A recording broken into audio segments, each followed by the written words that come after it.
전에 투약 오류로 인해서 큰 사고가 발생한 일이 발생됐습니다. 내시경을 했어요. 내시경을 했는데 이 내시경을 한 다음, 이 내시경술을 마친 다음 환자에게 약품을 투입하는데 근육 이완제를 투입했어야 되는데 마취제를 투입합니다. 자, 그 일로 인하여서 이제 내시경이 끝난 다음 깨어나야 될 이 사람이 영원히 깨어나지 못하게 돼요. 식물인간 상태에 처하게 됩니다.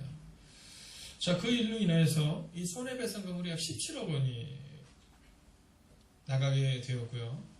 그리고 그 의사와 또 그 간호사에게도 국가에서 범한 그러한 죄에 대한 부분을 감당하게 되었습니다.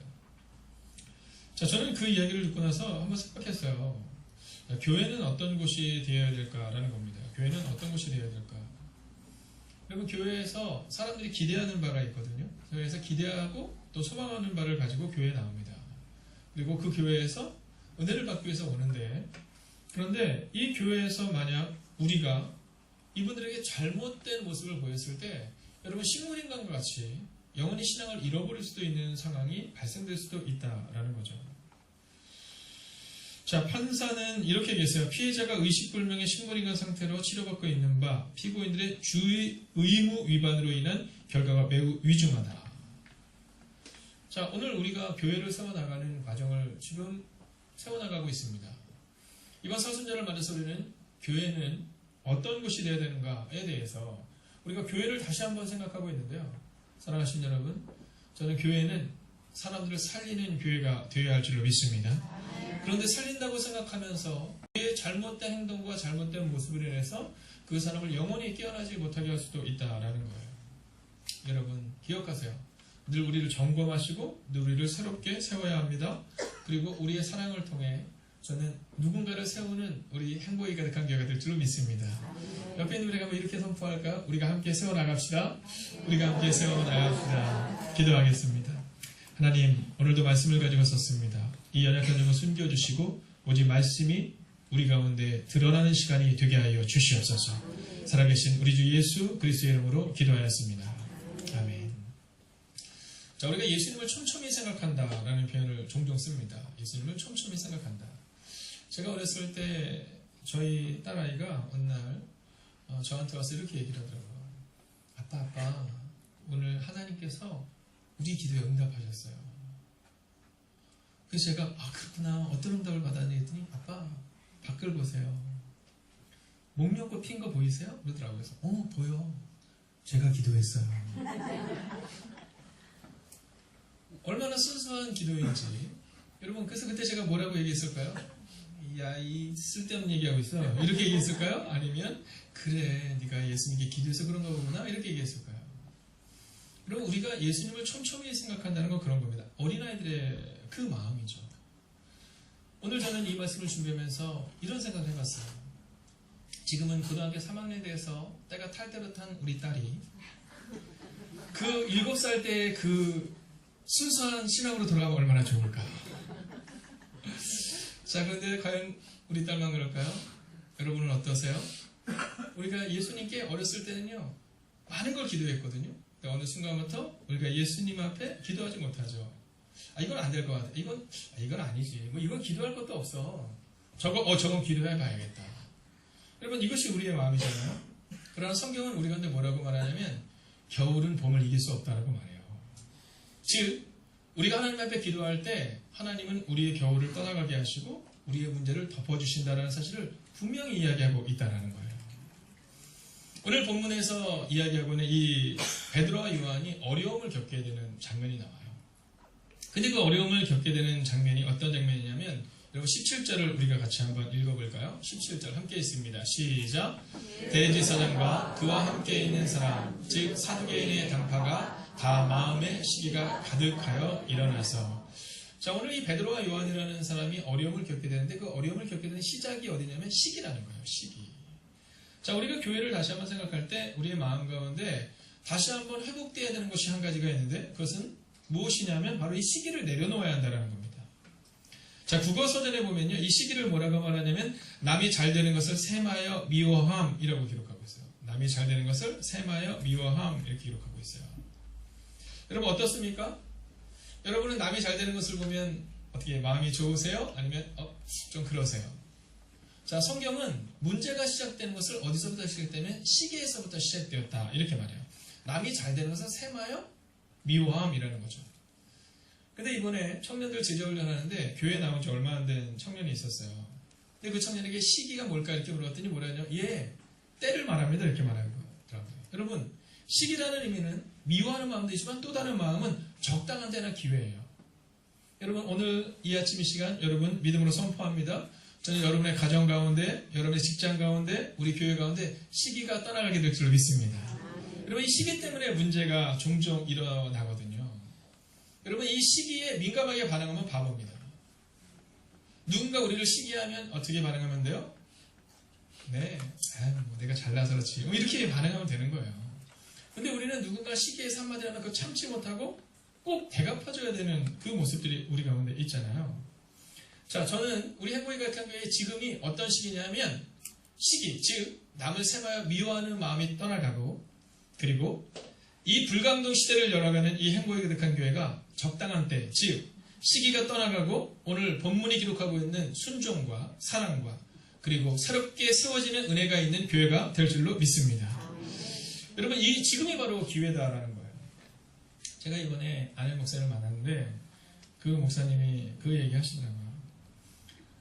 본인의 교회가 굉장히 큰 교회예요. 그 교회 이제 부목사로 이제 오랫동안 있으셨던 분인데 얼마 전에 어떤 사건이 발생됐냐면 교회가 워낙 크다 보니까 성도님 이름을 잘 모르잖아요. 근데 오늘 김희정 집사님이 성가됐으니까 너무 예쁘셨어요. 네, 다른 분들도 빛났지만 오늘 처음 성가대를 쓰셨는데 자 오늘 김희정 집사님이 성가대를 처음 쓰셨거든요. 아는 분도 있지만 사실 모르는 분도 우리가 교회 되잖아요. 그죠? 우리가 교회가 작았을 때는 다 알았거든요. 근데 어느 순간부터 모르는 사람들이 있는 것처럼 이 교회는 2,000명 정도 모이는 교회예요. 그래서 사람들 잘 모르는 분이 많은데 근데 이 목사님이 뭐라 하시냐면 부목사로 계시는 분인데 그날 수요예배 기도자가 안 오셨다는 거예요. 이 기도자가 안 오셔가지고 이 전도사님 급하게 그 글자를 기도자 안 오심 이렇게 올렸는데 그 부목사님이 자 그러면 안 오신 집사님께서 기도해 주시겠습니다 이렇게 얘기했다는 거예요. 제가 그 얘기를 듣는데 너무 재밌기도 했지만 또 한 가지는 이 사람들을 잘 모르니까 이런 일도 발생될 수 있겠구나 라는 것과 또 하나는 주보를 안 읽고 올라가셨나 이런 마음이 들었어요. 자 누구에게나 다 때가 있습니다. 누구에게나 다 때가 있어요. 그 때를 놓치잖아요. 그 때를 놓치면 우리 가운데 있었던 연약함들이 또 시기가 또 미워하는 마음들이 막 이렇게 스물스물 올라와요. 그래서 제가 물어봤어요. 그래서 그날 어떻게 됐냐고. 네, 그날 어떻게 됐냐고. 이렇게 물어봐. 너무 궁금하더라고요. 과연 그 부교육자는 어떻게 됐을까. 여러분도 궁금하시죠?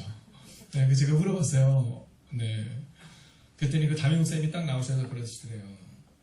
오늘 안 오신 집사님이 아니라 안 오셨는데 안 오셨다고 말한 우리 부목사님 제가 안 때리겠습니다. 이렇게 얘기했대요. 자, 이 얘기는 그냥 뭐 애들 표현 들으면 한 번의 에피소드에 불과한 이야기지만 그렇지만 그 교회가 가지고 있는 모습을 우리가 좀 보여주는 겁니다. 여러분 저는요 우리 행복의 교회가 좀 넉넉했으면 좋겠어요. 저는 우리 행복의 교회가 시기가 떠나는 교회가 되면 좋겠어요. 언제나 문제는 시기로부터 오거든요. 여러분 옆에 있는 분에게 한번 이렇게 선포하고 우리가 말씀으로 더 깊이 들어갈 텐데 이렇게 한번 인사하겠습니다. 당신이 저보다 훨씬 나아요. 함께 인사할까요? 네, 인사하기 좀 불편한 분 계세요? 그게 아닌데 이런 분 있으세요? 네. 이번 주에 오대건 형제라는 형제가 있어요. 근데 그 형제가 제자 훈련하는데 그렇게 돼요. 자기는 탑이래요. 네. 죄악 중에 탑이래요. 죄인 중에 탑이래요. 네. 근데 사실 그게 맞죠. 네. 여러분 우리가 죄인인 사실을 깨닫잖아요. 그럼 남을 정죄할 수 없습니다. 여러분 교회에서 왜 자꾸 정죄함이나 남을 비판하는 마음이 나오냐면 내가 죄인인 것을 자꾸 잊어버리는 거예요. 우리는 용서받은 죄인인데 자꾸 잊어버려요. 오늘 성경에 나오는 이 사두개파나 또는 이 베드로와 요한을 어렵게 하는 사람들의 마음 가운데 그 마음이 있었던 거죠. 왜 정죄함이 있느냐? 죄인인 걸 자꾸 잊어버리는 거예요. 내가 더 큰 죄인이다 그러면 정죄할 수가 없는데 베드로와 요한을 보면서 시기를 가득하고 정죄하는 마음이 들어서 그를 정죄했다라는 거예요. 옆 사람에게 한 번 더 인사할까요? 당신도 죄인, 나도 죄인.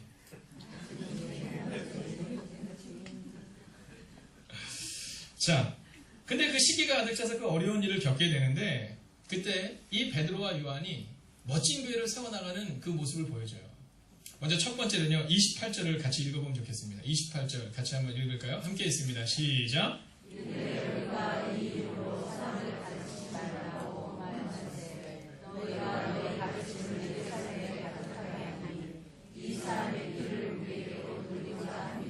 아멘. 자, 보세요. 이 사두개파와 그 당시의 사람들은요, 제사장들은 시기가 가득해서 베드로와 요한을 어렵게 했다면, 그러면 오늘 이 베드로와 요한을 비롯한 초대교회는 어땠느냐?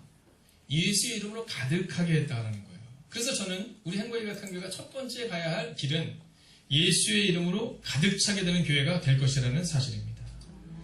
여러분, 만약 우리의 입술 가운데 예수님 이 이름이 나오잖아요. 그러면 여러분 문제가 생기지 않아요. 여러분, 예수 이름으로 가득하면, 예수 이름으로 충만하면 그 문제가 생기지 않아요. 제가 파송교복으로 나갔을 때 아이들과 이렇게 대화를 할 때 중학교 남학생들인데 불구하고 이 아이들이 제일 부끄러워하는 단어가 뭔지 아세요? 네, 야동 이라는 단어예요. 야동 딱 그러면 애들이 얼굴이 빨개지고 너무 좋아요. 네. 그럼 제가 물어봐요. 아이들이 얼마나 순수한지 몰라요. 어저께 야동 본 사람이 있어? 이렇게 물어보잖아요. 애들 손 듭니다. 애들 막 손 들어요. 자, 그러면 제가 그 아이들에게 이제 혼내지 않아요. 초콜릿 주고, 먹을 거 주고, 그리고 막 얘기해 줄 때 이렇게 얘기해요. 야, 우리 가운데 야동을 왜 볼까? 그때 아이들이 얘기해요. 보고 싶어서 그렇게 얘기해요. 보고 싶어서. 네, 보고 싶어서 당연히 보겠죠. 근데 중요한 게 있어요. 혼자 있을 때 본다는 거죠. 제가 물어봐요. 엄마랑 보니? 아니요. 엄마랑 어떻게 봐요? 아빠랑 보니? 아유, 아빠는 어떻게 봐요? 이렇게 얘기해요. 여러분, 예수 이름이 가득 찬다라는 것은 뭐냐면요. 우리 삶을 정결하게 만들 수 있는 유일한 방법이에요. 엄마 아빠는 우리와 함께 있을 수 없지만 예수님은 늘 우리와 함께 있을 수 있거든요. 성령님은 늘 우리와 동행하시거든요. 그래서 오늘 만약 우리의 삶을 바꾸기를 원한다면 여러분, 우리의 입술 가운데 예수로 가득 차야 돼요. 제가 어렸을 때는 지하철 화장실에 낙서가 많았어요. 혹시 기억나시는 분은 저랑 같은 세대입니다. 우리 아영 간사님은 화장실에 낙서 있는 거 잘 모르죠?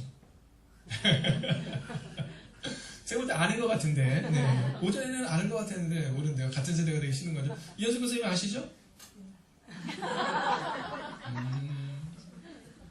알겠습니다. 네. 자, 저희가 어렸을 때는 화장실 가면 낙서가 굉장히 많았어요. 그 아주머니들이 그 낙서 지우고, 낙서한 애들 보면 막 혼내고 그랬거든요. 지금 지하철 가보셨죠? 지하철에 낙서가 없습니다. 왜냐하면요, 스마트폰이 들어온 다음부터요. 사람들이 화장실에 가서 스마트폰을 보느냐고 낙서를 많이 안 한대요. 자, 예전에는요, 가면 막 쓸데없는 낙서, 뭐 그런 거 있었잖아요. 인생을 멋있게 살고 싶은가, 뭐 이렇게 써있잖아요. 화살표도 있잖아요. 화살표 따라가고. 네, 막 따라가다가 맨 끝에 뭐라고 써있어요? 뭘 봐. 뭐 이런 거 써있고 막 그랬잖아요. 우리 때는 그런 게, 웃는 사람들은 저와 같은 세대고, 못 웃는 사람들은, 이게 뭐지? 이러는 건데. 근데 지금요, 지하철에 가면 낙서가 거의 현격하게 줄었답니다. 그때가 언제부터냐면 스마트폰이 들어온 다음부터 사람들이 화장실에 가서도 스마트폰을 본다는 거예요. 자, 저는 이 얘기를 들으면서 기독교는 어떻게 해야 될 것인가? 여러분, 하물며 스마트폰을 보급된 다음부터 지하철에 낙서가 사라졌는데 예수 그리스도의 이름이 우리 안에 살아있는데 우리 안에서 지금도 여전히 시기가 가득하고 싸움이 있고 문제가 발생된다? 여러분, 그러면 그 삶에는 예수님이 어쩌면 촘촘히 있지 못합니다. 그래서 저는 이번 한 주간을 통해 예수의 이름을 가득 채우는 교회가 될 줄 믿습니다. 제가 이렇게 여학생들 보잖아요. 여학생들을 보면 여학생들이 외모순으로 인기가 많지는 않아요. 그렇죠? 네, 우리 유수 형제가 격하게 공감해주고 있잖아요. 네, 외모순으로 인기가 있지는 않아요. 그럼 어떤 여학생이 인기가 있느냐? 반응을 잘해주는 여학생이 인기가 있어요. 잘 보면, 여러분, 제가 종종 주례를 서러 가서 이렇게 주례를 설 때 보면 예쁜 여학생은 멋진 남자를 만난다, 이런 법칙이 없어요. 근데 이런 법칙은 있어요. 반응을 잘하는 여인이 멋진 남자를 만난다, 이런 법칙은 맞아요. 자, 어떤 여학생의 인기가 많냐면 늘 그렇거든요. 자, 뚱한 여학생은요 별로 인기가 없어요. 막 재미없는 이야기도 막 반응해주고 박수 쳐주고 막 박장대소해주잖아요. 그거 막 더 재밌게 막 얘기해요. 얼마 전에 제가 어떤 여자 청년한테 뭐라 그랬어요. 야, 너 그러면 너 남자친구 못 사귄다, 이렇게 얘기했어요. 맛집에 대한 얘기를 막 하는 거예요. 그러면요, 얼굴이 예쁘고 안 예쁘고가 아니라 인기가 많은 이 청년들은 맛집에 대한 얘기는 가보고 싶다 막 이렇게 얘기해요. 근데 얼굴이 예쁘지만 인기가 없는 여학생은 뭐냐면 나 가봤어. 아니. 네, 음식 먹으러 가는데 반응이 없어요. 그러면 그 다음부터는요 인기가 점점 떨어져요. 여러분, 예수님이 우리 안에 가득 차잖아요. 우리가 예수님께 반응하잖아요. 그러면 주님도 우리에게 반응해 주세요. 우리가 종종 왜 예수님이 나의 삶 가운데 이렇게 반응하지 않으실까, 개입하지 않으실까? 아니에요. 잘 생각해 보면 우리가 예수님께 반응하지 않고 예수님께 우리의 마음을 드리지 않는 거예요. 오늘 베드로와 요한을 통해 초대교회는요 예수가 충만한, 예수가 가득 찬 교회였다라고 기록해요. 사랑하시는 여러분, 저는 우리 행복이 가득한 교회가, 또한 여러분의 삶이, 또 여러분의 공동체가, 여러분의 가정이 예수로 촘촘하게 채워지는 교회가 되기를 주의 이름으로 축원하겠습니다. 두 번째 교회는 어떤 교회냐? 순종하는 교회다라는 거예요. 29절을 우리가 같이 한번 읽어볼까요? 29절 함께 있습니다. 시작. 베드로와 사도들이 자, 그 당시 종교 지도자들이 뭐라고 말하냐면 베드로와 요한에게 야, 너희 예수님의 이름을 전하지 말라 이렇게 얘기해요. 근데 그때 이 베드로와 요한이 뭐라고 하냐면 사람에게 순종하는 것이 중요하지 않고 하나님께 순종하는 것이 중요하다. 즉 하나님께 순종하겠다 이 마음을 정해요. 그러니까 초대교회의 특징은 뭐냐면 순종하는 사람들이 모여있는 교회다라는 거예요. 여러분, 마땅한 일들이 있어요. 마땅한 일들이. 그 마땅한 일들이 뭐냐면 자녀가 부모에게 순종하는 것은 마땅한 일이에요. 여러분, 직장인들이 성실하게 직장을 다니는 것은 마땅한 일이에요. 마찬가지로 기독교인의 마땅한 것은 하나님의 말씀에 순종하는 것이에요. 성경이 사랑하라고 말했으면 사랑해야 되고요. 성경이 거룩한 곳에 가지 말라고 하면 가지 말아야 하고요. 성경이 양보하라고 말하기 때문에 양보하는 것, 그것이 우리가 해야 될 일이다라는 거예요. 초대교회가 놀라운 일을 이루었던 이유는 단순하게 명료해요. 순종이 그들 가운데 있었다는 거죠. 사랑하신 여러분, 저는 우리가 오늘 마음을 정하면 좋겠어요. 베드로와 사도들이 대답하여 이르되 사람보다 하나님께 순종하는 것이 마땅하니라는 것처럼 이제 우리 행복이 가득한 교회는 말씀에 순종하는 교회가 될 줄로 믿습니다. 그런 의미에서 한번 역사님에게 인사할까요? 이제 다음 주, 그 다음 주가 지나면 무슨 주간이 다가올까요? 맞아요. 고난주간이 다가와요. 역사님에게 한번 이렇게 인사할까요? 우리 고난주간에는 새벽에 만납시다. 한번 인사할까요? 고난주간에는 새벽에 만납시다. 이렇게 한 거 아니죠? 이렇게 한 거 아니죠? 네. 자, 여러분, 마땅하다라는 건 우리가 말씀대로 순종하는 것이 쉬워요? 어려워요? 어려워요. 우리가 아이들을 한번 생각해봐요. 아이들을.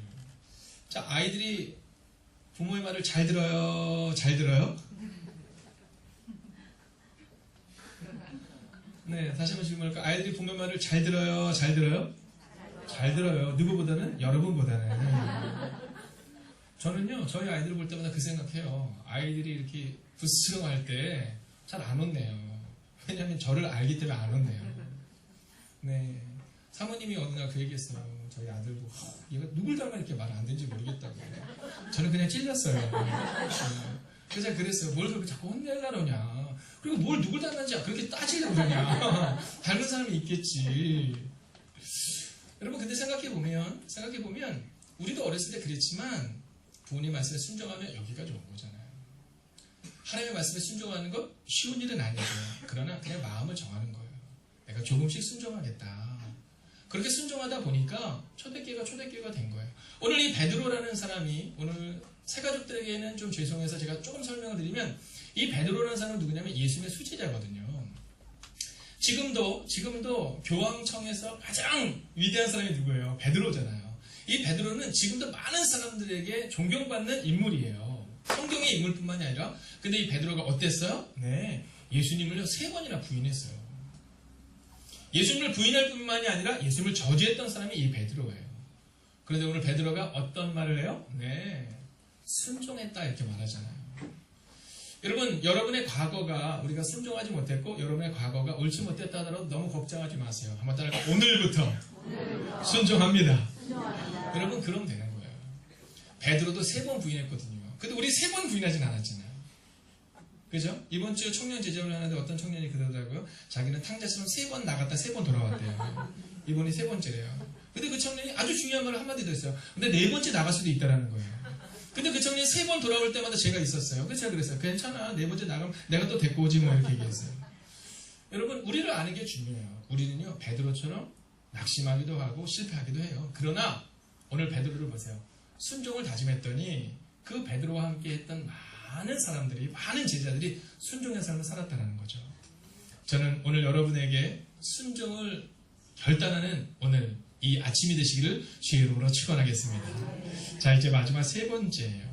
자, 오늘 이 3번째를 보기 전에 필요한 것이 하나가 있어요. 그것은 뭐냐면 증인이라는 단어를 우리가 한번 봐야 되는데 32절을 한번 볼까요? 32절 잠깐 한번 보겠습니다. 제가 읽을게요. 우리는 이 일의 증인이요 하나님이 자기에게 순종하는 사람들에게 주신 성령도 그러하니라 하더라. 이렇게 말해요. 여기서 중요한 단어가 나오는데 뭐냐면 증인이에요. 증인. 자, 이 증인은 어떤 사람이냐면 보고 들은 것을 말하는 사람이에요. 보고 들은 것을 말하는 사람. 자, 오늘 성경은 우리 가운데 3번째로 이 증인에 대한 얘기를 하면서 한번 따라할까요? 전도하는 교회. 전도하는 교회. 여러분, 우리 교회가 3번째로 전도하는 교회가 되기를 원해요. 그러면 전도하는 교회는 어떠한 사람들이 있어야 되냐? 이 증인이 있어야 된다는 거예요. 증인이. 전도를 어떻게 하면 사람들 많이 데리고 올 수 있냐? 이건 중요하지 않아요. 이건 중요하지 않아요. 제가 이번 주에 한 분을 만났는데 한 분이 그런 얘기를 하시더라고요. 본인네 교회에서 1년에 100명에서 200명이 전도가 된대요. 네, 굉장한 거죠. 그죠? 교인이 200명밖에 안 되는데. 근데 10년이 지났는데 100명에서 200명씩 전도는 됐는데 10년이 지났는데 한 180명 정도 된대요. 그래서 그 목사님이 저한테 그런 얘기를 하는 거예요. 그 이유가 뭘까요? 이렇게 물어보시더라고요. 아니, 지교회를 왜 저한테 물어봐요? 네, 후배니까 그냥 그러는 거죠. 그 이유가 뭘까요? 같이 이야기를 이제 하는 거예요. 이유는 뭘까? 이유는 단순하고 명료해요. 그 안에 증인이 없기 때문에 그런 거예요. 전도하는 방법 목사가 잘 알까요? 모를까요? 잘 알아요. 네. 근데 제가 보니까요, 3가지는 알아도 못하더라고요. 첫째는요, 공부 방법을 알아도 공부를 못해요. 2번째, 살 빼는 방법을 알아도 살을 못 빼요. 3번째, 전도에 대해서 알아도 전도가 안 돼요. 여러분, 전도는 안다고 하는 게 아니라 교회로 데리고 올 수는 있지만 그 사람이 교회에 정착하기 위해서는 증인이 필요하다는 거죠. 자, 먼저 42절의 말씀을 한번 읽어볼까요? 마지막으로 읽겠습니다. 42절 함께 있습니다. 함께 읽을까요? 저도 안 때려요. 본문이 안 떠도 안 때려요. 네, 함께 읽겠습니다. 시작. 그들이 날마다 성전에 있든지 집에 있든지 예수는 그리스도라고 가르치기와 전도하기를 그치지 아니하니라. 아멘. 자, 초대교회는 이렇게 전도하는 교회였다는 거예요. 근데 초대교회는 전도했는데 또 전도한 만큼 사람들이 많이 늘어났다는 거죠. 근데 왜 한국 교회는 또 많은 교회들은 전도해서 사람들이 많이 오는데 왜 그 사람들이 교회에 정착하지 못하고 그 사람들이 성장하지 못할까? 이유는 단순하고 명료해요. 교회 내에 32절에 기록한 것처럼 증인이 없기 때문이다라는 거죠. 저는 우리 교회가 전도하는 교회가 되기 위해서 우리가 증인이 되기를 원해요. 교회에 딱 가는데 왜 그런 사람 있잖아요. 그런 사람. 교회에 딱 가는데 나 진짜 그 사람만 봐도 은혜가 되더라. 뭐 그런 사람 있잖아요. 그죠? 오늘 제가 보니까 우리 어르신 권사님들 중에서 머리를 예쁘게 하신 분들이 많으세요. 여러분, 그러면 가서 얘기하는 거예요. 권사님 머리가 너무 예뻐요. 머리 하셨구나. 근데 알고 보니까 머리를 안 하신 거예요. 그럼 뭐라 그러는데 한 줄로 알 만큼 예뻐요. 이렇게 얘기하시는 거죠. 근데 머리를 하고 와서 머리 예뻐요 이렇게 물어봐도 아니 뭐 그냥 다 그렇지 뭐. 그 머리가 그 머리지. 뭐 이렇게 얘기할 수 있거든요. 여러분, 교회에 딱 오면 그 사람 때문에 너무 행복한 사람이 돼야 돼요. 그런 사람을 우리는 증인이다라고 말하는 거예요. 여러분, 따뜻해야 전도가 돼요. 따뜻해야 전도가 돼요. 증인이 있어야 전도가 돼요. 이 증인은 어떤 사람이에요? 보고 들은 것을 말하는 사람 또는 그렇게 살아가는 사람을 우리가 증인이라고 말하잖아요. 어저께 제가 교회 2층에서 이렇게 있는데 3층에 있는데 이 건물이 예전에 뭐 했던 건물인지 혹시 아세요? 네, 아는 분도 있고 모르는 분도 병원이었어요. 병원. 네, 병원이었어요. 맞아요. 정신병원이었어요. 네. 뭐 병원이라는 데는 뭐 끝까지 정신병원. 네. 사실 이게 정신병원이었는데 그 병원에서 일하셨던 분들이 어제 오셨어요. 어제 오셨는데 그분들이 오셔서 저한테 뭐라 하시냐? 목사님, 제가 여기서 일했던 직원입니다. 그래서, 그러시군요. 반가워요. 제가 이렇게 얘기했어요. 그랬더니 이분들이 그러시는 거예요. 목사님, 이 건물이 한 5년 이상 나가지 않아가지고 늘 지나가면서 궁금했는데 이렇게 건물이 새롭게 리모델링 되고 들어와서 너무 좋네요. 이런 얘기를 하시는 거예요. 그러면서 이분들이 저한테 아주 재미난 얘기를 해주시더라고요. 무슨 얘기를 해주냐면 본인의 병원에 있을 때 파주, 문정, 여러분 혹시 이 도로가 어떤 도로인지 아세요? 어제 저 그분께 처음 들었어요. 이 도로가 바로 평양까지 한 번에 가는 도로랍니다. 네, 이 도로가 그 도로래요. 저 어제 처음 알았어요. 그래서 이 도로를 그냥 쭉 타고 가면요, 여러분 파주를 넘어서 평양까지 가면 나중에 도로가 평양까지 뚫리면 이 도로를 통해서 가게 돼 있다네요. 이 도로가 그런 도로예요. 우리 교회가 그런 교회고. 근데 그분이 파주 쪽에서 많이 오셨대요. 그래서 왜 오게 되는 걸 물어봤더니 이 앞에 신호등이 있잖아요. 신호등에서 차들이 느쓰잖아요. 그럼 차들이 쓰면 이렇게 본답니다. 그러면 눈에 딱 들어오는 건물이 바로 여기래요. 근데 여기 병원이 있었잖아요. 그러니까 그곳에 있었던 많은 분들이 병원이 여기 있다는 걸 알고 지금처럼 뭐 이렇게 온라인으로 찾아보기가 어렵던 때잖아요. 그러니까 그 전화번호를 적었다가 많은 사람들이 왔대요. 그래서 그분이, 물론 그분은 넌크리스찬이에요. 저에게 처음에는 목사님이라고 그랬다가 사장님이라고 그랬다가 원장님이라고 그랬다가 넌크리스찬인데 그분이 이렇게 계시더라고요. 사장님, 이 교회는 크게 부흥할 겁니다. 왜냐하면 이 교회는 지나가다 눈에 띄는 데가 여기예요. 자, 이런 얘기를 하시더라고요. 근데 제가 제 마음에 어떤 말이 들었냐면, 그렇구나, 이제 우리가 전도에 대한 걸 걱정할 필요가 없겠구나. 그분이 그러시더라고요. 여기는 그냥 있어도 가다가 신호등에서 딱 쓸 때마다 보이기 때문에 찾아온다라는 거예요. 지난주에도 한 분이 찾아오셨죠. 네, 오늘도 한 분이 함께 예배드리고 계시죠. 여러분, 그런 아주 좋은 공간이라는 거예요. 그런데 제 마음 가운데 사람들이 왔을 때 그 사람이 정착하기 위해서 필요한 게 뭘까? 그건 바로 증인 같은 사람이 있어야 된다는 거죠. 저는 여러분들 마음 가운데 내가 어떻게 하면 전도할까를 이제 고민하지 마세요. 내가 어떻게 하면 섬기는 사람이 되고 어떻게 하면 따뜻한 사람이 될 수 있을까를 고민해 주세요. 그래서 만약 우리 가운데 증인이 세워진다면 그 증인을 통해 우리 교회는 더 놀랍고 더 위대한 부흥을 경험하게 될 줄로 믿습니다. 여러분, 이 시대가 어떤 시대예요? 정보 시대잖아요. 여러분, 많은 사람들이 정보는 공유해요. 그렇죠? 근데 뭐를 공유하지 않아요? 네, 기도를 공유하지 않고 따뜻함을 공유하지 않아요. 여러분, 사람들이 행복의 교회에 있다 찾아올 수 있어요. 그러나 더 중요한 것은 뭐냐면 기도가 공유되고 사랑이 공유되고 따뜻함이 공유된다면 여러분, 그때서 비로소 우리 교회는 부흥을 경험하게 될 줄로 믿습니다. 여러분, 어떻게 하면 숫자를 늘릴 수 있을까? 걱정하지 마세요. 언제 우리가 숫자를 늘리겠다고 고민한 적이 있었어요? 숫자를 늘리겠다고 고민하지 않지만 하나님이 채워주시는 것처럼 오늘 우리 가운데 정말 필요한 것은 전도가 아니라 내가 증인된 삶을 살겠다는 그 마음이에요. 이번 주에 제가 예일중학교 예배를 인도하러 갔는데, 예배를 인도했는데 아침에 전화가 왔어요. 그 부장님께 전화가 와서, 목사님 혹시 오늘 기회가 되시면, 시간이 되시면 점심을 같이 드실 수 있겠냐 그러더라고요. 그래서 제가 예, 시간이 되면 먹겠어요 이렇게 얘기했더니 그럼 안 된대요. 기한을 올려야 된대요. 그래서 제가 저희 사모님께 그랬어요. 아니 무슨 밥 먹는 것도 기한을 올려야 되냐, 공무원들 힘들겠다 제가 그랬어요.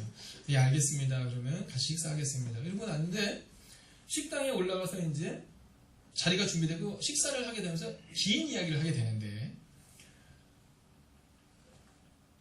예일중학교 여중의 교장님이 저한테 이런 얘기를 해주신 거예요. 목사님, 이 만나볼 그 식당, 예일중학교에 가면 큰 건물이잖아요. 큰 건물이 세운 지 얼마 안 됐답니다. 근데 그분이 그런 얘기를 하시는 거예요. 목사님, 이 건물이 세워질 때 얼마나 어려운 일이 있었는지 아세요? 이러면서 얘기를 쭉 해나가는 겁니다. 그래서 저한테 물으시더라고요. 목사님네는 교회니까 어려운 일이 없었죠? 이러시더라고요. 그래서 제가 얘기했어요. 있었죠. 네. 그래서 제가 얘기해줬어요. 저희도 있었죠. 그러면서 뭐라고 했냐면, 저희 건물이 거의 완성될 즈음에 추가 공사비를 달라 해서 월요일날 3시 반에 추가 공사비를 제가 교회에서 넘겼잖아요. 재정부에서 넘겨주잖아요. 근데 3시 반이 딱 넘겨주니까 그 사람이 그러더라고요. 목사님 걱정 마세요. 일주일 내로 3층 다 끝납니다. 3층 일주일 내로 끝나는 거. 예, 하겠지. 끝내주세요. 이렇게 얘기했는데, 근데 뭔가 느낌이, 이런 싸한 느낌이 있을 때가 있잖아요. 인생을 살다 보면. 그날이 그랬어요. 너무 이렇게 몸이 이렇게 뭔가 추운 느낌이 들어서 5시에 건물을 왔죠. 왔는데 아무도 없어요. 왜 아무도 없을까? 일찍들 퇴근하셨나? 근데 그 느낌이 있잖아요. 그 다음날 새벽 기도가 끝나고 6시에 제가 이제 교회로 온 거예요. 그날 진짜 추웠어요. 6시에 교회로 왔는데 6시에 교회로 와서 이제 기다리는 거예요. 그분들을. 오겠지 뭐. 근데 7시 40분이 돼도 안 와요. 근데 7시 40분에는 이미 목공작업을 하는 분들이 왔는데 아무도 안 와요. 8시가 된도 안 와요. 8시가 반이 돼도 안 와요. 아, 이거 뭔가 문제가 생겼구나. 그리고 제가 전화했어요. 일단 소장님께 전화했죠. 그랬더니 전화를 안 받아요. 전화가 꺼져 있어요. 이사님께 전화했죠. 이사님도 전화가 꺼져 있어요. 대리한테 전화했죠. 대리는 아예 없는 국번이라고 나와요. 이거 뭔가 이상하다 하는 마음이 드는 거예요. 이거 어떡하지? 이런 마음이 드는 거예요. 제가 이제 이런 얘기를 막 했어요. 그랬더니 거기 있는 교장님이, 예일요즘 교장님이 저한테 무슨 얘기냐면 이 얘기를 해주신 거예요. 목사님, 교회도 그랬군요. 제 얘기를 들어보세요. 이거 뭐 거의 뭐 사기당한 배틀이에요. 네. 학교는 공권력이잖아요. 여러분, 학교는 경찰, 검찰, 여러분 예일여중을 해서 배출한 그런 사람들이 얼마나 많이 있겠어요. 그런데 건물을 짓다가 말고 마찬가지로 잠적해버린 거예요. 근데 거기는 더 어려운 일들이 많더라고요. 어떤 일이 있었냐면 잠적하고 나니까 여러분 교장님의 마음이 어떻겠어요? 이사장님 마음이 어떻겠어요? 막 전국 방방곡곡으로 찾으러 다녔대요. 근데 문제가 발생이 됐어요. 어떤 문제였을까요? 네, 사람들이 와서 데모를 하기 시작하는 거예요. 여러분 학교에서 애들 공부해야 되는데 와가지고 얘네들 좀 물러나라. 왜 돈 안 줘? 돈은 이미 다 줬는데 그 사기꾼이 가지고 도망간 건데 막 예일요중 막 이러면서 막 데모를 했다는 거예요. 저희도 사실은 이런 일이 발생했을 때 우리 신태균 권사님이 가장 걱정하셨던 게 뭐냐면 그 사람들이 와서 교회 와서 이제 깽판이 이거 어떡하냐 이러는 거죠. 그래서 저보고 그러는 거야. 목사님 그때 교장으로서 여자 교장 너무 힘들었다는 거예요. 물러나라 막 얘기하고 돈 달라고 막 얘기하는데 어떻게 할 수도 없고. 그래서 교회는 어땠냐 그러더라고요. 여러분의 얼굴 표정이 이제 궁금하잖아요. 그죠? 우리 교회는 어떻게 됐을까? 우리 교회는 어떻게 됐을까? 전화가 왔어요. 목공, 철골, 경량 팀장들이 전화가 왔어요. 목사님, 우리가 돈을 못 받는 게 7천만 원입니다. 아니, 우린 다 줬는데 7천만 원입니다. 사람들이 막 몰려왔어요, 교회에. 막 몰려왔을 때, 사람들이 막 몰려와서 막 사람들이 왔을 때, 그때 제가 김준호 집사님이나 좀 덩치 좋은 사람을 데리고 딱 서 있었어야 되는데, 네. 근데 그분들이 딱 몰려와서 저한테 했던 얘기가 있어요. 전화해서 했던 얘기. 저는 그 얘기를 여러분과 함께 나누고 말씀을 마치려고 합니다. 그분들이 와서 토로하는 거예요. 우리가 얼마나 힘들게 공사를 했는지. 그리고 진짜 생각 같아서는 이 목공 작업을 다 뜯어내버리고 싶고 유리창 다 뜯어내버리고 싶고 우리 마음에 그런 마음을 왔다는 거예요. 그런 마음으로 전화했다는 거예요. 근데 이분들이 뭐라고 얘기하세요? 이렇게 얘기했어요. 근데 목사님 그렇게 하지 않겠습니다. 우리는 알고 있습니다. 탐띵 디자인 회사에서 탐띵 디자인 회사에서 목사님께 돈을 다 받고 간 거 우리 알고 있습니다. 그러면서 그분들이 이렇게 얘기하는 거예요. 우리 마음 가운데 가서 확 뜯어버리자 막 이런 마음을 가지고 왔지만 이분들이 뭐라고 말하냐면 우리가 많은 공사 현장을 공사를 다녀봤지만 커피 타주는 교회는 있었습니다. 빵 주는 데 있었습니다. 근데 직접 생강차를 끓여다 주시고 배추차를 끓여다 주시고 시간마다 직접 갖다 주는 사람들은 이 교회가 처음이라는 거예요. 그래서 이분들이 단 한 팀도 페인트부터 해서 작업자 7팀이 돈을 못 받았다고 하는데 그러니까 여러분 우리 교회가 예일요즘보다 나은 거예요. 그죠? 예일요즘 7팀이 다 와서 데모했다는데 7팀 중에서 단 한 팀도 오지 않았어요. 그리고 그분들이 다 이렇게 얘기했어요. 교회에서 우리에게 어떻게 해줬는데 우리가 교회에게 해를 끼치겠습니까? 만약에 여러분들이 저한테 목사님은 이 교회를 이전을 하면서 겪었던 가장 큰 축복이 뭡니까? 라고 말한다면 바로 그 순간일 거예요. 그분들은 교회를 다니는 분들이 아니거든요. 다니는 분들도 있지만 대부분 넌크리스찬들이거든요. 넌크리스찬들이 볼 때 이 교회 교인들의 진심이 그 따뜻함이 우리를 녹였고 우리가 절대로 교회에는 어떠한 해도 끼치지 않겠습니다. 한 분이 그러시더라고요. 목사님 우리가 주일날 그럴까 봐 걱정되시죠? 그래서 이 겁 많은 목사가 이렇게 얘기했어요. 걱정하지 마십시오. 우리가 얘기했습니다. 그분들이 우리한테 어떻게 해줬는데. 사랑하시는 여러분, 행복이 가득한 교회가 세워지기 위한 것은, 행복이 가득한 교회가 세워질 수 있었던 이유는 누군가가 멋진, 누군가가 탁월한 사람이 있었기 때문이 아니라 그렇게 진심으로 사랑하는 사람이 되고, 그리고 믿지 않는 사람들에게도 증인의 모습을 보여주는 사람이 있었기 때문이다라는 것이죠. 저는 우리 행복이 가득한 교회는 멋진 교회로 세워질 줄로 믿습니다. 왜냐하면 그런 증인들이 우리 가운데 있기 때문입니다. 오늘도 그렇게 말씀 앞에 순종하시고 따뜻한 한 사람이 되셔서 하나님의 교회를, 하나님께서 우리가 허락하신 이 멋진 교회를 더 멋지게 채워나가는 우리 행복이 가득한 교회가 될 줄로 믿습니다. 여러분 함께 이 찬양 드리기를 원하는데요. 이 찬양 드리고 함께 기도하기 원합니다. 함께 찬양하겠습니다.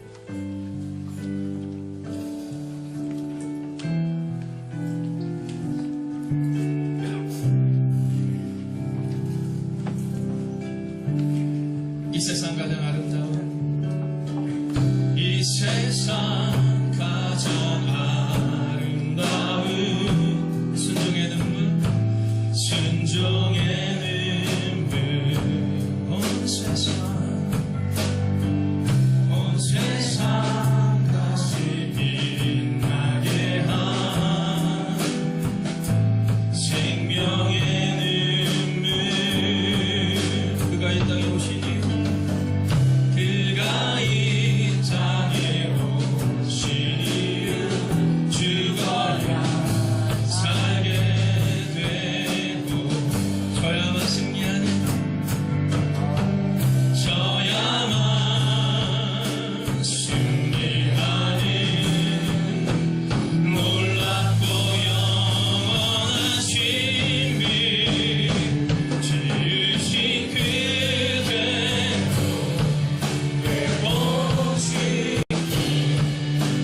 우리의 창조주 그리스도 십자가의 길로 아버지 뜻 이루셨네. 그가 이 땅에 오신 이유 이제 우리에게 맡겨진 그 소망, 그 사랑, 그 생명, 아름답고 눈부신 십자가의 길, 우리가 이 땅에 살아간 이유. 여러분 어떻게 하면 교회를 부흥시킬까를 위해서 기도하지 마세요. 오늘 이 시간은요, 어떻게 하면 내가 증인이 될 수 있을까?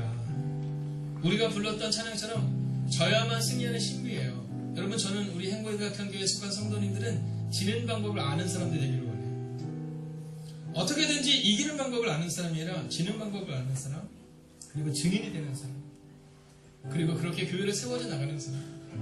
불순종의 모습이 있는 것이 아니라 순종의 모습으로 교회를 세우는 교회. 여러분, 그러기 위해서는 바로 우리 같은 증인이 필요하다는 거예요. 여러분, 이 시간 모두 함께 자리에서 일어나셔서 하나님, 우리가 그 한 사람 되겠습니다. 함께 합심으로 기도하겠습니다. 살아계신 아버지 하나님, 오늘도 우리가 주를 기대합니다. 하나님, 우리를 회복시켜 주시옵소서. 하나님, 저야만 승리하는 놀랍고 영원하신 일 우리가 경험할 수 있도록 지혜해 주시옵소서. 하나님, 지으신 그대로 회복시킴이 우리가 내말 수 있도록 주옵소서. 하나님, 오늘도 우리가 주를 기대합니다. 하나님, 거룩한 교회가 되기를 소원합니다. 하나님, 거룩한 교회가 되기를 소원합니다. 하나님, 우리 교회를 하게 주시옵소서. 그렇게 세워질 수 있도록 지혜해 주시옵소서. 아버지 하나님, 우리 앞에 그 소망, 하나님, 그 은혜를 그리고 나아갈 수 있기를 하나님, 그 소망과 그 사랑을 보세요. 알려서 죽으신 십자가의 이유를 수용하시 요청하여 주시옵소서.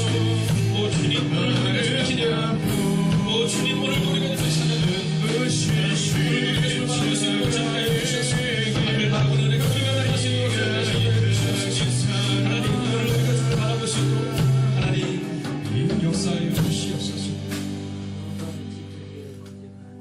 그때 종교 지도자들은 힘으로 이기려 했습니다. 그러나 베드로와 요한의 모습 가운데에는 져야만 승리하는 신비를 경험했고 그렇게 살아냈습니다. 하나님, 오늘 이 아침 이 시간 기도합니다.